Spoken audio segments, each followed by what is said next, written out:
सुदामा रे भाई घड़े दिना में आया। बता मेरे यार सुदामा रे भाई घड़े दिना में आया।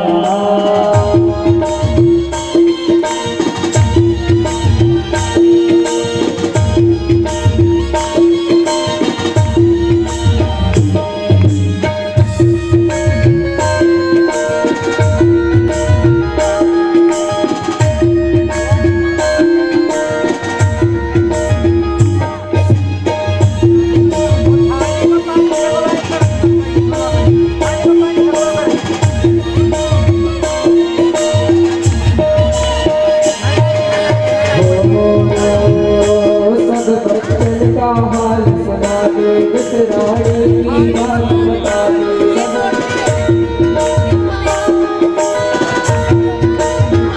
वो सब बच्चन की हाल सुना दे बिसराने की बात बता दे।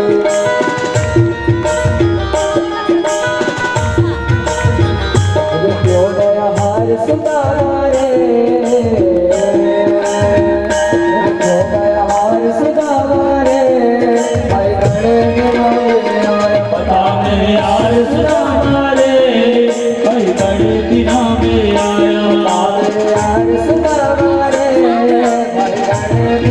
आया। बता मेरे यार सुदामा रे भाई घड़े दिना में आया।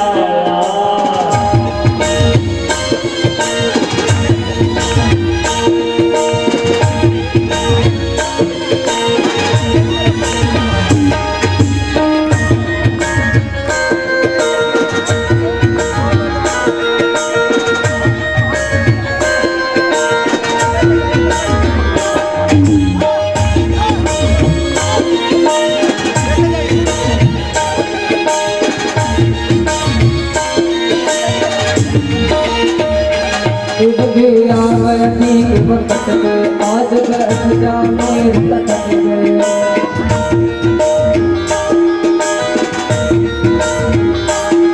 भी आ गए ठीक वक्त में आज बैठ जा मेरे तकत में।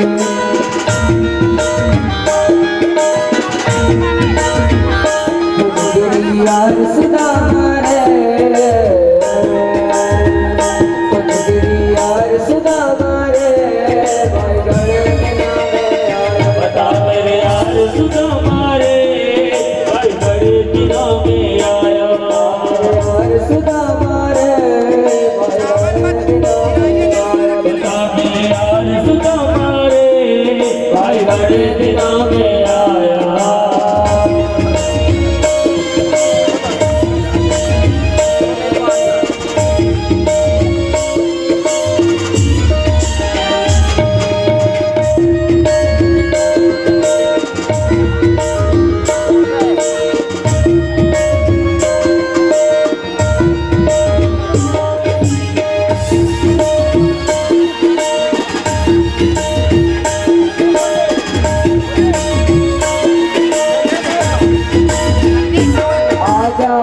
छाछ के लालो उस बचपन में गले बिठा लो।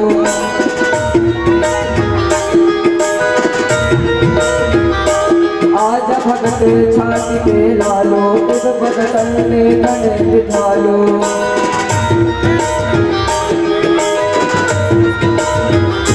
क्यों भूला प्यार सुदामा रे क्यों भूला प्यार सुदामा रे भाई घड़े दिना में आया। बताओ मेरे यार सुदामा रे भाई घड़े दिना में आया। मेरे यार सुदामा रे भाई घड़े दिना में आया। बता मेरे यार सुदामा रे भाई घड़े दिना में आया। यार सुदामा रे भाई घड़े दिना में आया। बता मेरे यार सुदामा रे भाई घड़े दिना में आया। भाई बड़े दिना में आया। भाई घड़े दिना में आया। भाई बड़े दिना में आया। भाई घड़े दिना में आया। बड़े दिना में आया। भाई घड़े दिना में आया। भाई बड़े दिना में आया।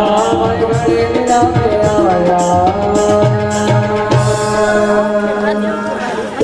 बोले द्वारिकाधीश भगवान की जय हो। श्री गंगा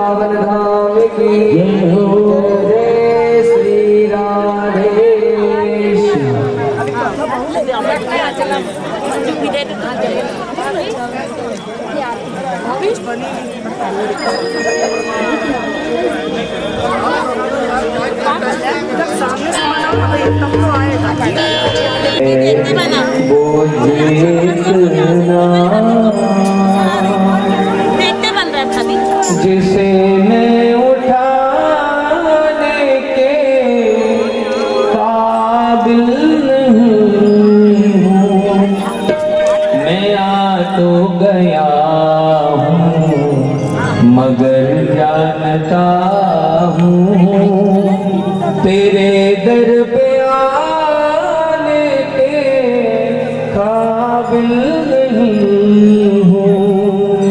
तेरी रहमतों का है बोझ इतना, तेरी रहमतों का है बोझ इतना, जिसे मैं उठाने के काबिल नहीं हूँ, जिसे मैं उठाने के काबिल नहीं हूँ। मैं आ तो गया हूँ मगर जानता हूँ, मैं आ तो गया हूँ मगर जानता हूँ तेरे घर पे आने के काबिल नहीं हूँ, तेरे दर पे आने के काबिल नहीं हूँ। तेरी रहमतों का है बोझ इतना।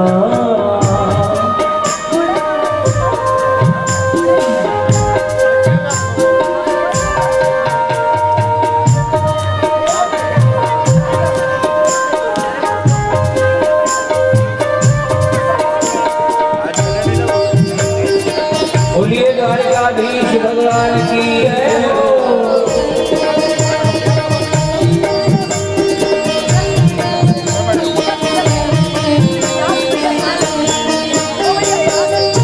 जमाने की चाहत ने मुझको रुलाया, जमाने की चाहत ने मुझको रुलाया, तेरा नाम हरगिज़ ज़ुबां पे न आया, तेरा नाम हरगिज़ ज़ुबां पे न आया।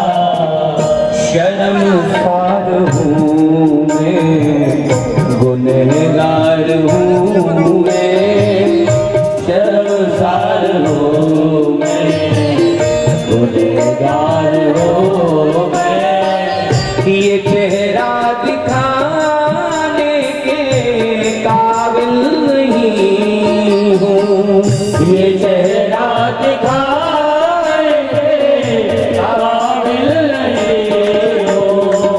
तेरी रहमतों का है बोझ इतना, तेरी रहमतों का है बोझ इतना, जिसे मैं उठाने के काबिल नहीं हूँ, जिसे मैं उठाने के काबिल नहीं हूँ। ओ मैं आ तो गया हूँ मगर जानता हूँ, मैं आ तो गया हूँ मगर जानता हूँ।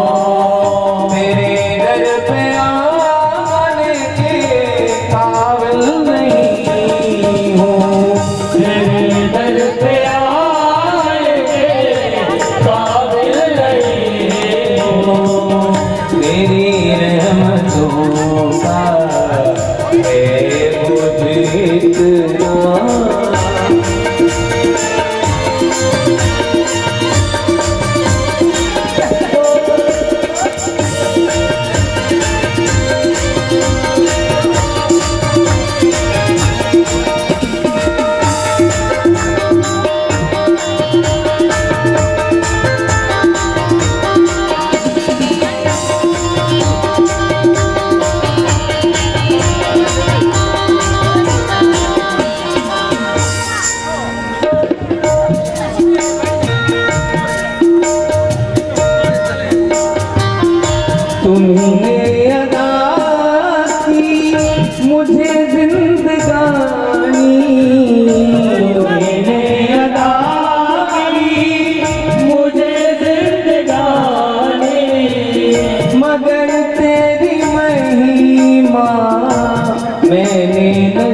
करज लाल हो तेरी दया का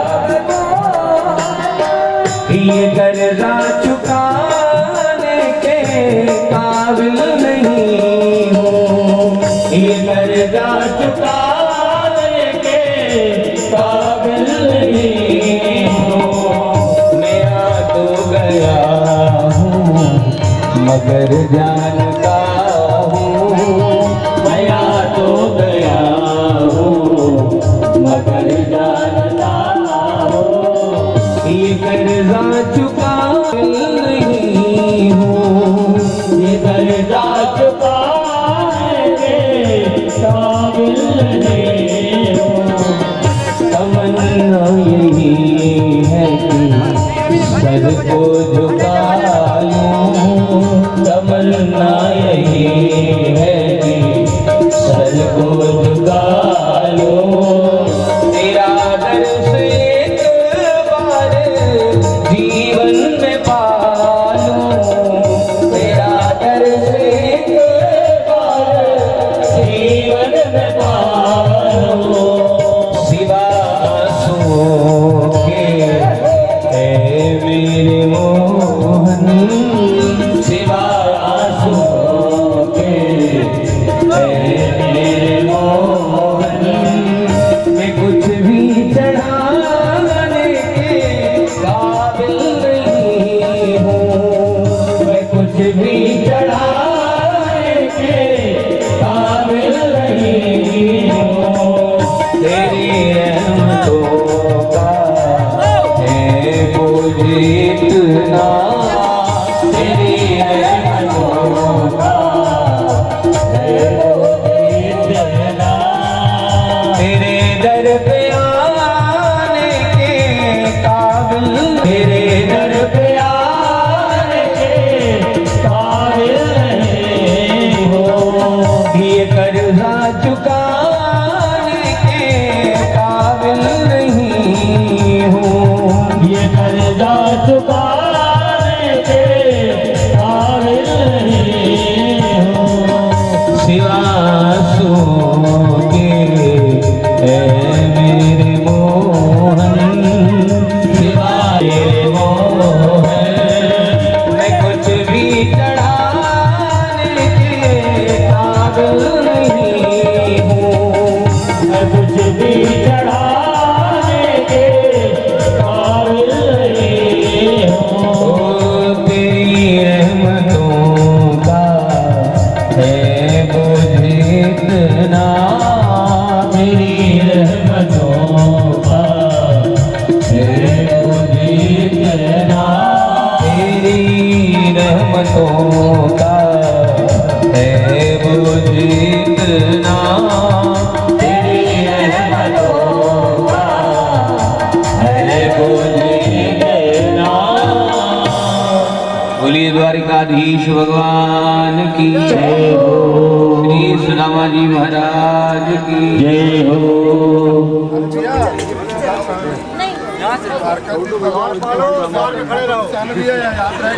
रामकृष्णयो सूर्योपराग सुमहानासी कल्पक्षये। जैसे प्रलय काल में डूब जाते हैं, ठीक इसी प्रकार एक बार भयंकर सूर्य ग्रहण पड़ा। इस सूर्य ग्रहण श्री वृंदावन बिहारी लाल की जय हो। अंत मिठास से होनी चाहिए, कड़वाहट से नहीं।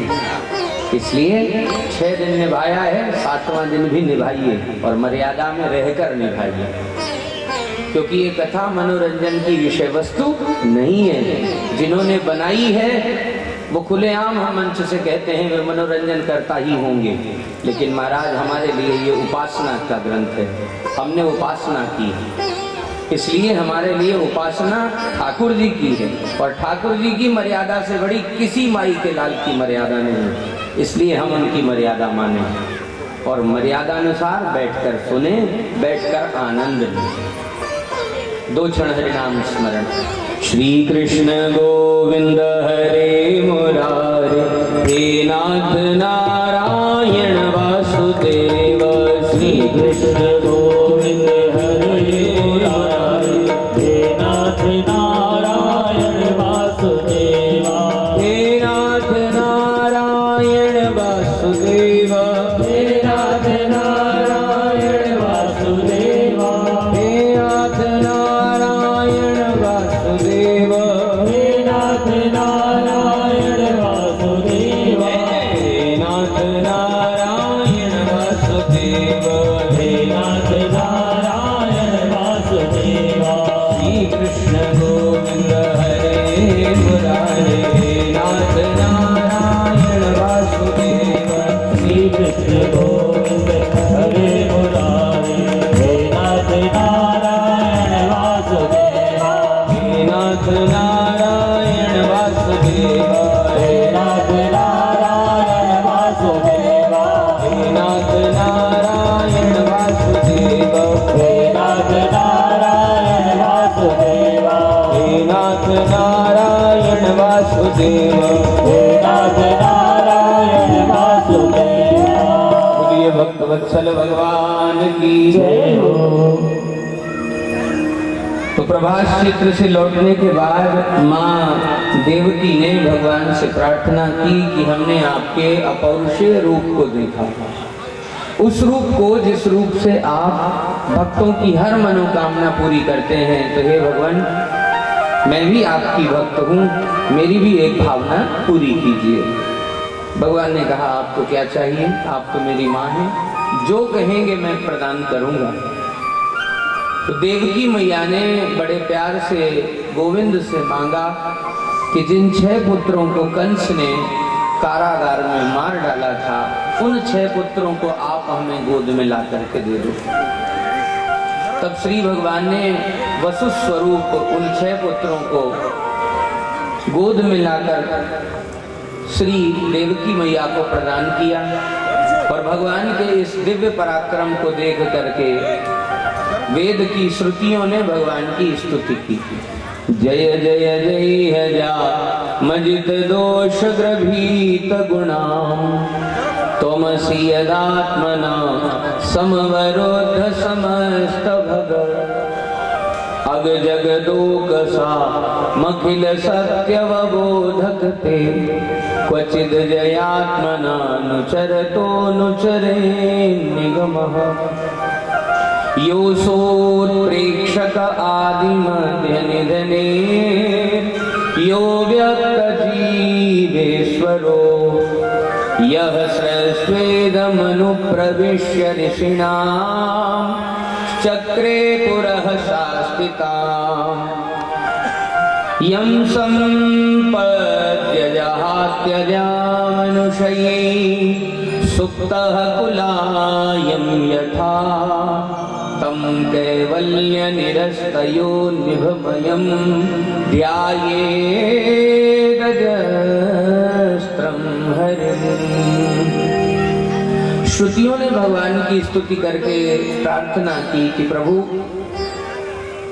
चाहे हम जितनी तपस्या कर लें, चाहे हम जितना तप कर लें, चाहे हम कितने भी दीर्घजीवी हो जाएं, और चाहे हम कितने ही जन्मों तक आपको भजते रहें, लेकिन जो सुख आपके चरणों की सेवा में है वह कहीं नहीं है।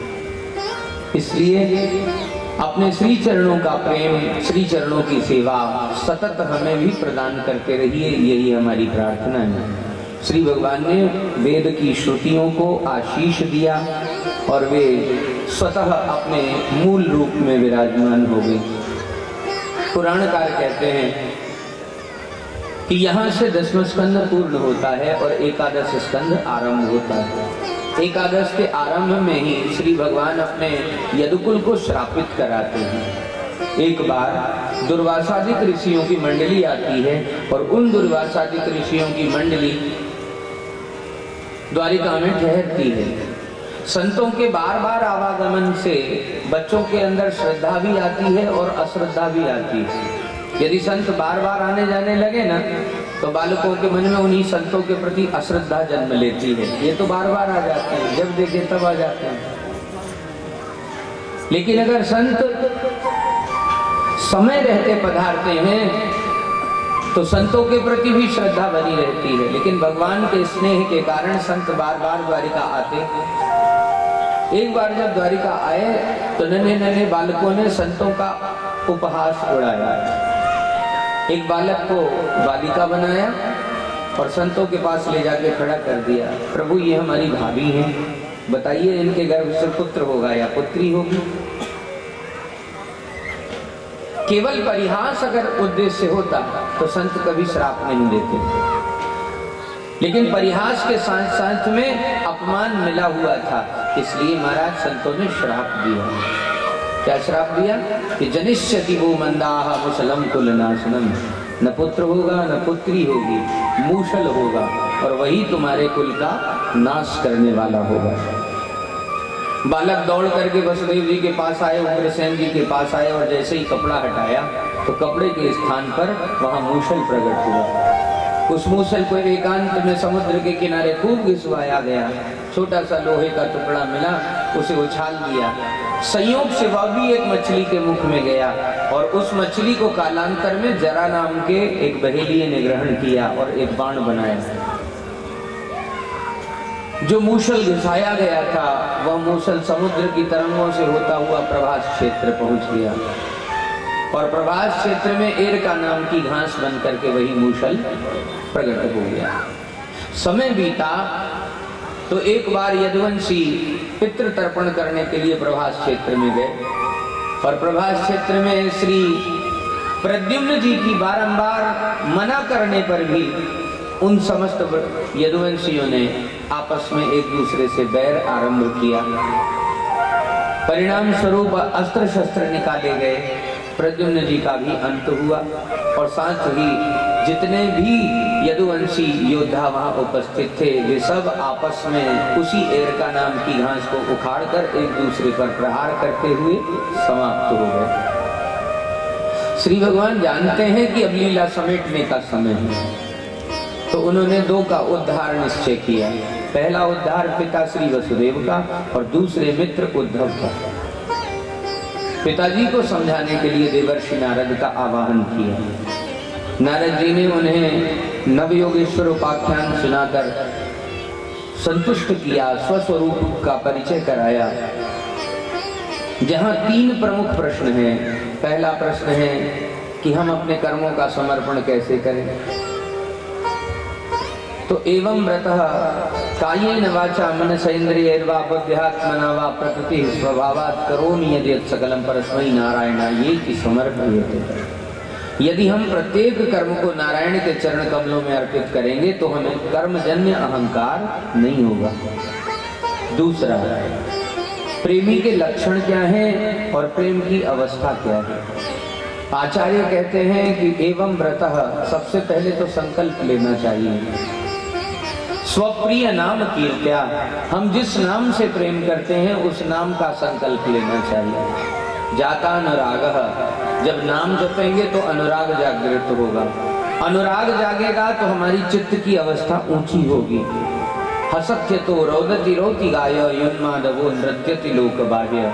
और तब जब चित्त की अवस्था ऊंची होगी तब वह प्रेमी हंसते हंसते रोएगा और रोते रोते गाने लगेगा। पर संसार के लोग उसे पागल कहेंगे। वस्तुतः वो पागल नहीं है, उसने प्रियतम को पा लिया है, अपने अभिमान को गला लिया है, इसीलिए संसार ने उसे उपाधि दी है पागल। तीसरा प्रश्न, भक्ति किस प्रकार कार्य करती है। तो भक्ति तीन प्रकार से कार्य करती है। भक्ति ही परेशानुभवो विरक्ति ही। सबसे पहले तो भक्ति हृदय में श्रद्धा को जन्म देती है, दूसरे नंबर पर अनुभव को जन्म देती है और तीसरे नंबर पर जीवन में विरक्ति लाती है। अगर हमारे जीवन में श्रद्धा नहीं है, निष्ठा नहीं है भगवान के प्रति, तो हम कभी भक्तिमान हो नहीं सकते। जब हमारा हृदय श्रद्धा से बलवान होगा, हमारे हृदय में परमात्मा का स्वप्न में अथवा जागृत में अनुभव मिलने लगे कि अब भगवान हमारे साथ हैं, हमें सुन रहे हैं, समझ रहे हैं, जान रहे हैं, देख रहे हैं, तो ये दूसरी उपलब्धि है। और भक्ति की तीसरी उपलब्धि है कि जो जीवन विषयों से भरा हुआ है वह जीवन पूर्ण रूपेण वैराग्य में भर जाए। उन विषयों की ओर देखने का हमारा मन न करे जो वास्तव में दुर्गंधित है। यदि ये तीन क्रियाएं हमारे जीवन में होती हैं तो समझ जाना चाहिए कि भक्ति असर कर रही है। अन्यथा दिखावे के लिए तो हम बहुत सुंदर मिट्टी का कोई पुतला बना लेते हैं, परंतु जिस प्रकार मिट्टी के पुतले के भीतर प्राण नहीं होते, ठीक इसी प्रकार बिना भजन करने वाले पुरुष की भी दशा यही होती है। भजन करने में भी यदि वो तीन क्रियाओं की प्राप्ति करता है, पहला स्वप्रिय नाम कीर्त्या, भगवान के नाम में अनुराग लेकर के निष्ठ होकर के जप करता है, तो उसे अनुभवों की प्राप्ति अवश्य होती है। वो भगवान का अनुभव अवश्य प्राप्त करता है। और अगर जीवन में अनुभव आ गया तो फिर मन विषयों में नहीं लगेगा, फिर मन केवल और केवल भगवान में ही समाविष्ट होगा। तो तीनों प्रकार के उत्तर प्रदान किए। भक्ति ही परेशानुभवो विरक्ति हिरण्यत्र चैकत्रिक एक कालः प्रपद्यमानस्य यथा स्नतस्युः तुष्टि पुष्टि क्षुद्ध पायोनुघासः। पिता वसुदेव जी श्री नारद जी के उपदेश से हाथ जोड़कर कहते हैं, नारद जी आप चाहते क्या हैं, मुझे ये दिव्य उपदेश क्यों दे रहे हैं? नारद जी कहते हैं इसलिए क्योंकि आपने अपने पुत्र को मोह के बंधन में जकड़ रखा है। आप उन्हें भगवान नहीं बल्कि अपना लाडला पुत्र ही समझ रहे हैं। हम सब जानते हैं कि वे आपको धन्य करने के लिए आपके घर में पुत्र बन करके आए, परंतु वह केवल आपके पुत्र नहीं है, वे साक्षात परमात्मा तत्व हैं। और अब उनकी आज्ञा है कि आप भी अपने शरीर को उनके दिव्य चरणों में लीन करें। समर्पण कौन कर सकता है? जो स्वयं को छोटा समझेगा। समर्पण वो नहीं कर सकता जो स्वयं को बड़ा समझता है। यदि आप अपने आप को पिता समझते रहेंगे तो आप कभी कृष्ण चरणारविंदों में समा नहीं सकते, लेकिन जिस क्षण आप स्वयं को भक्त समझ लेंगे उसी क्षण आपका परम कल्याण हो जाएगा। तो श्री वसुदेव जी ने नारद जी की शिक्षा ग्रहण की और अपनी आत्मज्योति को गोविंद के चरणों में समर्पित किया। अब बारी है भगवान के प्रेमी भक्त की, ज्ञानी भक्त की, जिनका नाम है उद्धव जी। तो ज्ञानी को तो पहले फैक्ट बताने पड़ते हैं, तथ्य बताने पड़ते हैं। भगवान ने पहले तथ्य बताया कि आज से 7 दिन बाद ये रत्नमयी नगरी जिसका नाम द्वारिका है, ये समुद्र में डूब जाएगी और मैं अपनी लीला का संवरण करके दिव्य गोलोक जा रहा हूँ। ये सुनते ही उद्धव रोने लगे। क्यों? क्योंकि वे अब ज्ञानी से प्रेमी भी हो चुके हैं, तो प्रेमी विरह नहीं सह सकता। उन्होंने प्रार्थना की कि प्रभु आपके बिना हम जिएंगे कैसे, कोई तो आधार दीजिए। तब श्री भगवान ने अपनी संपूर्ण शक्ति को श्रीमद् भागवत के भीतर समाहित किया। तेनेयम वांगमयी मूर्ति प्रत्यक्षा वर्तते धरी सेवनात् श्रवणात् पाठात् दर्शनात् पापनाशिनी। उद्धव जी, जो भी मेरी इस श्रीमद् भागवत रूपी वांगमयी मूर्ति की सेवा करेंगे वे मुझे प्रत्यक्ष ही प्राप्त करेंगे। सत्य तो यह है कि जो इनका सेवन करेगा, श्रवण करेगा, पाठ करेगा अथवा दर्शन करेगा, उसके समस्त पाप उसी क्षण नष्ट हो जाएंगे। तो ये ग्रंथ मात्र नहीं है, यह मेरी अक्षरमयी मूर्ति है और मैं इसमें सप्राण विराजमान हूँ। उद्धव जी ने कहा, महाराज यदि आप इसमें विराजमान हैं तब तो इसका अध्ययन मुझे करना पड़ेगा। श्री भगवान ने कहा, अध्ययन करने की आवश्यकता नहीं। भागवत को जानने वाले परम विद्वान श्री मैत्रेय जी निवास करते हैं। मैत्रेय जी से मिलकर के आप श्रीमद् भागवत की कथा सुनिए। बद्रिकाश्रम चले जाइए और वहां अनंत कथाओं को आप सुनने का प्रयास कीजिए। उद्धव जी की एक सबसे बड़ी समस्या है, महाराज ये भी ज्ञानी है और ज्ञानी के हृदय में भी अहंकार होता ही है, क्योंकि वह ज्ञानी है। अपने अहंकार को कैसे मोड़ा जाए? तो श्री भगवान उद्धव जी को कहते हैं कि भैया देखो,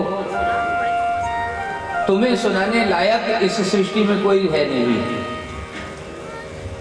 लेकिन मैं तुम्हें एक कथा सुनाता हूँ।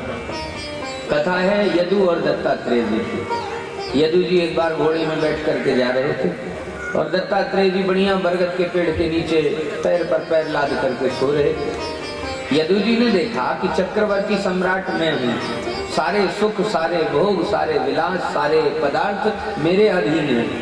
और ये बाबा जी के पास तो कुछ भी नहीं है, पेड़ की छाया है और छाया में ही मस्त आनंद कर रहे हैं। तो अपना घोड़ा रोका, उतर कर प्रणाम किया और प्रणाम कर दत्तात्रेय जी से प्रश्न किया कि प्रभु आप इतने सुख में क्यों हैं?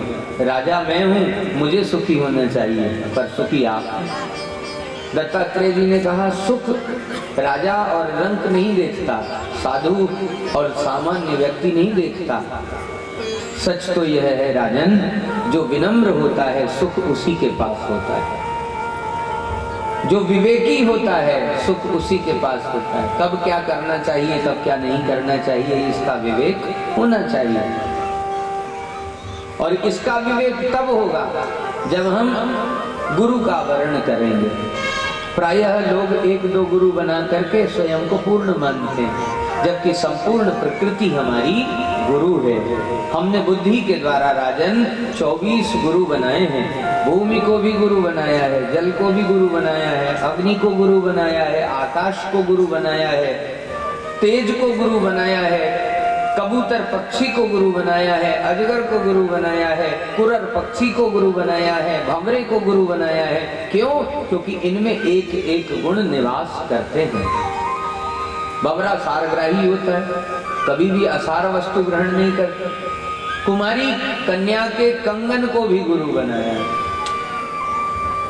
तो यदु जी ने पूछा महाराज अब कुमारी कन्या के कंगन ने आपको कौन सा उपदेश दे दिया? बोले जो उपदेश दिया वह सर्वश्रेष्ठ है। एक बार किसी गांव से निकल रहे थे तो एक बिटिया दिखाई पड़ी जो घर में अकेली थी। तो उसका संरक्षण करने के लिए हम बाहर एक वृक्ष के नीचे बैठ गए।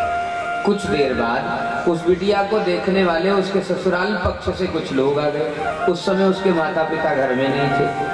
तो बेटी ने सोचा कि घर में आए हुए अतिथियों को कुछ भोजन बना के खिला दिया। वो अंदर गई, उसने देखा कि घर में चावल नहीं है, तो धान निकाल करके पटे पर और मूसल लेकर के कूटने लगी। लेकिन मूसल कूटने के साथ ही साथ उसके कंगनों की ध्वनि भी मेहमानों के कानों में जाने लगी। तो बिटिया ने सोचा अगर अतिथियों के कानों में ये कंगन का स्वर जाएगा तो ये मेरे पिता के गौरव की हानि होगी। लोग कहेंगे इनके घर में खाने तक को अन्न नहीं है, मेरे पिता का अपमान होगा। तो बिटिया ने बुद्धि लगाई और एक एक करके अपनी कलाई से सारी चूड़ियां उतार ली। एक एक कंगन हाथ में रह गया तो फटाफट धान कूट करके और भोजन बना दिया। यदु जी कहते हैं तो महाराज इसमें शिक्षा कहाँ है? दत्तात्रेय जी कहते हैं इसमें बहुत बड़ी शिक्षा है। भवेद वार्ता द्वयोरपि ही, जहाँ दो लोग होंगे वहाँ बातें होंगी। और भजन करने वाले को चाहिए कि वो कभी संग ना करे, असंग होकर अकेले चल करके भजन करे। अगर दो लोग बैठ करके भजन करना चाहेंगे तो वे भजन नहीं करेंगे, आपस में बातें करेंगे। इसलिए कुमारी के कन्या के कंगन को भी मैंने अपना गुरु बना लिया। तो प्रभु मैं आपका यह उपदेश कैसे ग्रहण करूं? दत्तात्रेय जी ने यदु जी को कहा तुम बहुत बुद्धिमान बनते हो, स्वयं सबके गुरु बनना चाहते हो। सत्य तो यह है प्रकृति में ऐसा कोई भी तत्व नहीं जो तुम्हें शिक्षा न देता हो। एक वृक्ष है वह भी तुम्हें शिक्षा देता है सहनशीलता की। एक घास है वह भी तुम्हें शिक्षा देती है अमानी बनने की। अमानी ना मान दे न तृणादपि सुनीचे, तृण से भी नीचे बन करके रहो। चैतन्य महाप्रभु कहते हैं कि विनम्रता सीखनी है तो चारे से सीखनी चाहिए। क्यों? क्योंकि चारे पे पैर रखो तो झुक जाती है और जैसे ही पैर हटाओ तुम्हारा फिर वैसी की वैसी। जब कभी भी किसी अभिमानी का दबाव तुम पर पड़े तो इतने विनम्र हो जाओ कि लचक सको, झुक सको, उसे सिरोधार्य कर सको। और जैसे ही अभिमानी तुम्हारे ऊपर से निकल जाए तो फिर ज्यों के त्यों हो जाओ। तुम में अंतर नहीं आना चाहिए। तरो रिव सहिष्णुना, तरु के समान सहिष्णु बन जाओ। तो प्रकृति का हर तत्व तुम्हें कुछ ना कुछ शिक्षा देता है। राजन, यदि तुम अपने मन को सबसे छोटा बना लोगे तो तुम्हें सुनने में, समझने में और सुखी रहने में बड़ी सरलता होगी। यही पाठ श्री भगवान ने उद्धव जी को सिखाया।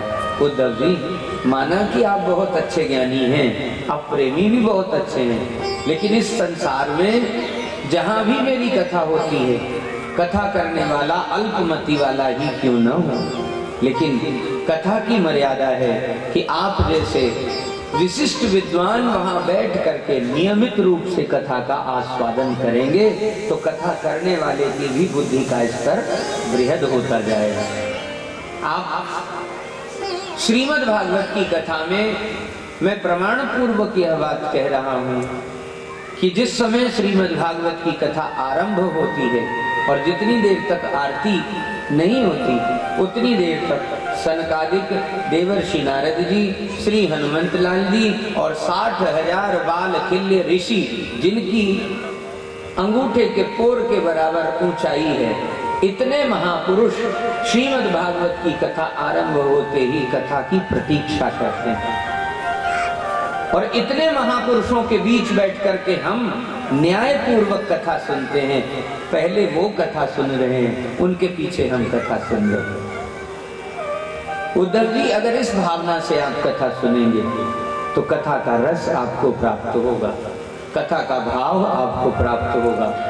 अब आप बद्रिकाश्रम प्रस्थान कीजिए और मेरे वांग्मय स्वरूप श्रीमद् भागवत में अपना मन लगाइए।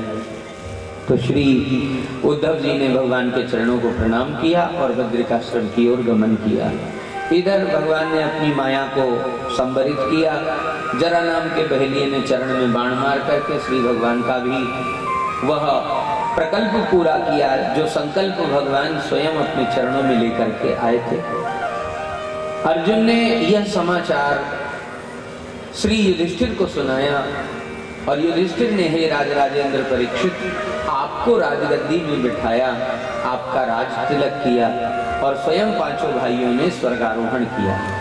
आगे की कथा तो आपको पता है कि आपको श्राप कैसे मिला और आपका उद्धार कैसे हुआ। कुछ और पूछना है?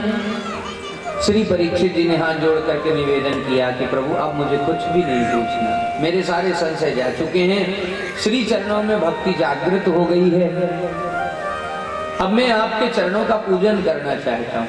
तो श्री सुखदेव भगवान के चरणों का पूजन किया।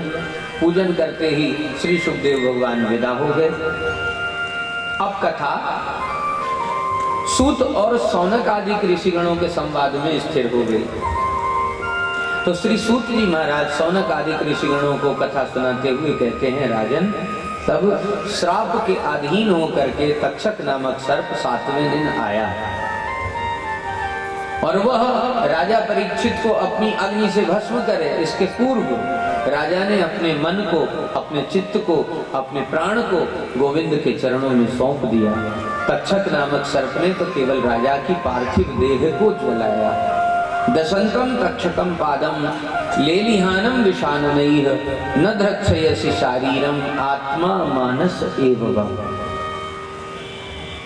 पिता का शरीर जलने लगा तो पुत्र जन्मेजय को क्रोध आया कि सर्पों के काटने से मेरे पिता की मृत्यु हुई है, मैं इस संसार में एक भी सर्प नहीं रहने दूंगा। इस संकल्प से उसने नाग यज्ञ किया और महाराज इस भयंकर नाग यज्ञ में बड़े बड़े सर्पों की आहुति गिरने लगी, जल जल करके भस्म होने लगे।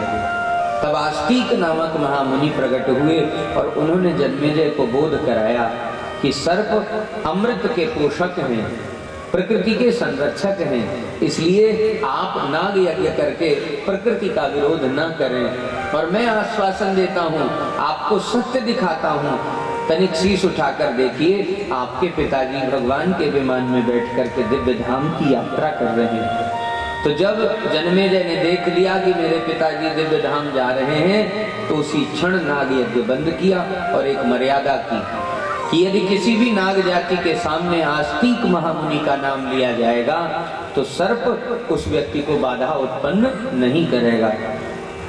पुराणकार कहते हैं, महाराज अब कलिकाल का प्रभाव बढ़ा और कलयुग में विभिन्न प्रकार के दुष्कर्म करने वाले जीवों की वृद्धि होने लगेगी। मंदबुद्धि अल्प स्वार्थ की पूर्ति करने वाले कलियुगी प्राणी होंगे, और महाराज ऐसे ही उनका तोषण और पोषण करने वाले राजागण होंगे। तब भविष्य में श्री भगवान संबलपुर में विष्णु यश नामक ब्राह्मण के घर में कल की अवतार ग्रहण करेंगे और पुनः इस कलयुग का अंत करके सतयुग का आरंभ करेंगे। पुराणकार कहते हैं कि भगवान नाम की कृपा से, भगवान नाम के आश्रय से, हे शौनक आदि ऋषिगण, महामुनि मार्कंडेय ने अल्पायु में ही भगवान के दिव्य रहस्य को जान लिया और श्री भगवान के दिव्याति दिव्य रूप का दर्शन करके जीवन मुक्त हो गए। एक बार श्री मार्कंडेय ऋषि के हृदय में भगवान की माया देखने का मन हुआ, प्रभु की माया कैसी है। तो श्री भगवान ने उन्हीं के वटवृक्ष के नीचे इतना जल प्रलय प्रकट कर दिया कि जिसे देख करके महामुनि को ये लगा, मार्कंडेय जी को यह लगा कि सारे संसार में महाप्रलय प्रकट हो चुकी है। और उसी बट के पत्र के एक हिस्से पर श्री भगवान अपने चरण के अंगूठे को मुख में डाले हुए, चूसते हुए नन्हे से बालक के रूप में उन्हें दिखाई पड़े। करारविंदेन पदारविंदम मुखारविंदे विनिवेशयन्तम वटस्य पत्रस्य पुटे शयानम बालम मुकुंदम शिरसा नमामि। मार्कंडेय ऋषि ने कहा, महाराज ये तो आश्चर्य है, चारों ओर बाढ़ चल रही है, प्रलय चल रहा है और ये नन्हा सा बालक वट के पत्र के ऊपर शयन कर रहा है। चलो इसके भीतर प्रवेश करके देखता हूँ ये कौन है। तो सूक्ष्म रूप से उस बालक की नासिका से प्रवेश किया और महाराज जैसे ही मार्कंडेय ऋषि ने नासिका से भीतर प्रवेश किया तो अंड ब्रह्मांडों का भेदन करते हुए कई ब्रह्मांडों में विचरण किया और स्वयं मार्ग भूल गए। तब एक नए ब्रह्मांड में प्रवेश किया। उस नए ब्रह्मांड में देखा कि मार्कंडेय नामक महात्मा एक स्थान पर तपस्या कर रहे हैं और नन्हा सा बालक वट के वृक्ष के ऊपर खेल रहा है। तो वहीं क्षमा मांगी, हे प्रभु मैं आपकी माया को समझ नहीं सका, जिस माया का दर्शन आप कराना चाहते थे आपने माया का दर्शन कराया, लेकिन मैं आपकी माया का पार नहीं पा सकता, मुझे मुक्त कीजिए। तब श्री भगवान ने सारी माया कर्षित कर ली। वहाँ ना कोई प्रलय था, ना वहाँ कोई बालक था, बल्कि चतुर्भुज नारायण प्रकट थे। उनके चरणों में गिर करके मार्कंडेय ऋषि ने प्रणाम किया। श्री भगवान ने उन्हें भी युगांतरों तक जीवन जीने का, दीर्घजीवी रहने का, चिरंजीवी रहने का वरदान प्रदान किया। हे शौनक आदि ऋषिगणों, जिस मंगलकारिणी कथा को आपने सुना उस कथा का नाम श्रीमद् भागवत है। उसमें 335 अध्याय हैं, 12 स्कंद हैं और 18,000 श्लोक हैं। इस मंगलमय पुराण में 12 प्रकरण हैं। पहले प्रकरण को अधिकार स्कंद कहते हैं। कथा सुनने का अधिकारी कौन, किस प्रकार से कथा सुनी जाए। दूसरे स्कंद को उपाय स्कंद कहते हैं, जहाँ श्री शुकदेव भगवान ने राजा परीक्षित को मनुष्यमान व्यक्ति को क्या करना चाहिए क्या नहीं करना चाहिए इसका उपदेश किया। भागवत के तृतीय स्कंद को सर्ग कहते हैं, जो विराट पुरुष परमात्मा का स्थान वर्णन है। भागवत जी के चतुर्थ स्कंद को विसर्ग कहते हैं, जिसे ब्रह्मा की बनाई सृष्टि कहते हैं। भागवत जी के पंचम स्कंद को स्थान कहते हैं, जहाँ प्रियव्रत राजा ने विभिन्न द्वीपों के माध्यम से इस पृथ्वी को व्यक्त किया, जहाँ भूगोल वर्णन है, खगोल वर्णन है और नरकों का वर्णन है। भागवत के छठे स्कंद में अजामिल की कथा है, भगवान नाम की महिमा है, वृत्तासुर की भगवत प्राप्ति की कथा और उसके पूर्व जन्म की कथा है। भागवत जी के 7वें स्कंद में 15 अध्याय हैं और श्री प्रहलाद जी का विस्तार पूर्वक चरित्र है। भागवत जी के 8वें स्कंद में आरंभ में मनवंतरों की कथा है, जिनमें गजग्राह की कथा, समुद्र मंथन की कथा, मत्स्यावतार की कथा और वामन भगवान के प्राकट्य की कथा है। भागवत के 9वें स्कंद को ईशानु कथा कहते हैं। ईश का मतलब है भगवान और अनु का मतलब है उनके सेवक। तो जिस स्कंद में भगवान और भगवान के भक्तों दोनों की कथा सम्मिश्रित हो, ऐसे 9वें स्कंद को ईशानु कथा कहा गया। जिस स्थल पर आकर के हमारी वृत्तियां ठहर जाएं, उस वृत्ति को निरोध कहते हैं।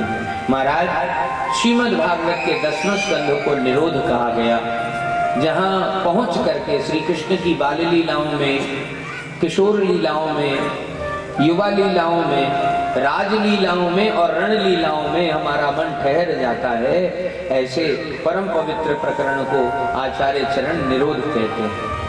भागवत जी के 11वें स्कंद को मुक्ति कहते हैं, क्योंकि भागवत के 11वें स्कंद में आरंभ में ही भगवान ने अपने यदुकुल को मुक्त किया, फिर स्वयं को मुक्त किया और अपने लाडले परीक्षित को मुक्त किया, इसलिए इस स्कंद का नाम मुक्ति स्कंद है। और भागवत जी के 12वें स्कंद को आश्रय कहते हैं। आश्रय का मतलब है ठिकाना, आश्रय का मतलब है कोई ऐसा सहारा जिसे पकड़ लेने के बाद अब हमें किसी और की आवश्यकता न पड़े। मजबूत ठिकाना, और मजबूत ठिकाने का पता बताते हैं संत कि भगवान के मंगल में नाम से बढ़ करके और कोई दूसरा आश्रय हो ही नहीं सकता। क्यों? अन्य साधन हो सकते हैं, परंतु आश्रय केवल एक है, सहारा केवल एक है, तो वह है हरिनाम। हरिनाम आश्रय इसलिए है क्योंकि हम जब तक शरीर चल रहा है तब तक नाम ग्रहण कर सकते हैं, लेकिन कल्पना करें कि बोलने के लिए जिह्वा भी ना हो, चलाने के लिए हाथ पैर भी ना हो, करने के लिए कोई वस्तु भी ना हो, अर्पण करने के लिए कोई सामग्री ना हो, तो ऐसी दशा में क्या हमारा पूजन पूरा हो सकता है? कथमपि नहीं। लेकिन यदि हम भगवान के नाम को मानसिक रूप से भी स्मरण करते हैं, तो कोई मन से भी भगवान के नाम का स्मरण करता है तो भगवान उसकी हानि नहीं होने देते। इसलिए नाम संकीर्तन ही समस्त पापों का नाश करने वाला है। नाम संकीर्तनम यस्य सर्व पाप प्रणाशनम प्रणामो दुख शमनः तम नमामि हरिम परम। हम उन हरि को प्रणाम करते हैं जिनके नाम को प्रणाम करने से समस्त दुखों की निवृत्ति हो जाती है। श्रीमद् भागवत का यह अंतिम श्लोक है। व्यासपीठ की मर्यादा है कि अंतिम श्लोक का उच्चारण व्यासपीठ से किया जाए और उस श्लोक को आप सब दोहराएं। तो पहले मैं कहूँगा, फिर मेरे पीछे आप सब दोहराइए। नाम संकीर्तनम यस्य, नाम संकीर्तनम यस्य, सर्व पाप प्रणाशनम, सर्व पाप प्रणाशनम, प्रणामो दुख शमनः, प्रणामो दुख शमनः, तम नमामि हरिं परम, तम नमामि हरिं परम, तम नमामि हरिं परम, तम नमामि हरिं परम, तम नमामि हरिं परम, तम नमामि हरिं परम। श्री हरे नमः, श्री हरे नमः, श्री कृष्णार्पणमस्तु। कृष्णार्पणमस्तु। इस प्रकार से श्रीमद् भागवत कथा सप्ताह के रूप में शहडोल के भीतर इस पृथ्वीराज पैलेस में ये मेरे जीवन की 451 नंबर की श्रीमद् भागवत की कथा पूरी हुई। 450वीं कथा ठाकुर जी की कृपा से शुकताल में पूरी हुई और संयोग भी इतना अच्छा था कि वहाँ का विश्राम 18 तारीख को हुआ। 18 तारीख को कथा विश्राम हुई और 18 मार्च सन 1997 में मैंने पहली बार श्रीमद् भागवत की कथा अपने लड़कपन में प्रारंभ की थी। तो जीवन में 25 वर्ष भी पूरे किए श्री ठाकुर जी के गुण गाते हुए। तो जो संतजन थे, जो आचार्य जन थे, जिन्होंने पढ़ाया भी है, वे भी आचार्य जन वहाँ उपस्थित थे। उन सब ने खूब आशीष दिया। पुराने खूब श्रोता भी मिले जो 25 वर्ष पहले कभी यजमान बन करके कथा सुने थे। तो 450 की संख्या ठाकुर जी ने पूरी कराई और शुभ अंक वाली संख्या को शहडोल में यानी अपने ही गृहग्राम में पूरा करवाया। हमारे इस कथा के परीक्षित रूप में विराजमान दोनों दंपति, माता जी श्री ठाकुर जी के खूब कृपा के अधिकारी हैं। प्रारंभ में जब परिचय हुआ तो ये ज्ञात हुआ कि आप हमारे ही गुरु भाई के कृपा पात्र हैं, हमारे ही गुरु भाई संत श्री श्याम सुंदर दास जी राम जी महाराज के चरणाश्रित हैं। तो संबंध संतों में और भगवत मार्ग में चलने वालों में बड़ा आदरणीय होता है।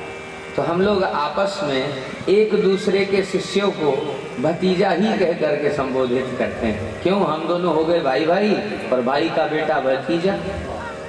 तो आप इस न्याय से हमारे ही परिवार के हुए और वैष्णव परिवार के होने की ये पहली उपलब्धि आपको आज प्राप्त हुई कि आपने जिस उद्देश्य से, जिस संकल्प से, जिस भावना से भागवत जी की कथा का आयोजन किया।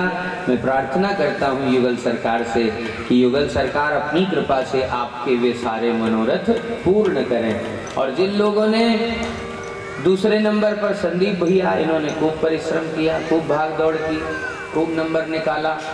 और हम तो फक्कड़ आदमी हैं, जो हमें जानते हैं सो जानते हैं, जो नहीं जानते वो और जान लें कि महाराज मिल लिए तो मिल लिए, नहीं मिले तो गायब, चाहे कोई यहाँ रहे चाहे बाहर रहे। तो हमारे फक्कड़पने को इन्होंने खूब पकड़ा। समय जांच करके घर में आते और जान जाते कि अब ये पक्का मिलेंगे ही मिलेंगे, उसी समय में पहुंचे, चाहे रात का समय हो चाहे दोपहर का समय हो। परंतु आपने दृढ़ निश्चय के द्वारा इस कथा का आयोजन कराया और जो जो भी परिवार के जन, सहयोगी जन, मित्र जन और व्यवस्थापक जन जिन्होंने भी इस कथा में सहयोग किया है वे सब आशीर्वाद के पात्र हैं। श्री युगल सरकार उनके जीवन में खूब आनंद भरें और खूब भक्ति का निवास कराएं, ताकि उनका जीवन, ये जो मनुष्य जीवन मिला है, इससे छूट करके ठाकुर जी के ही चरणों में पहुंचने का कार्य हो, पुनः संसार में न फंसना पड़े। इसलिए आइए भगवान नाम को फिर मस्ती के साथ ग्रहण करते हैं और इस कथा सत्र को पूर्णता प्रदान करते हैं।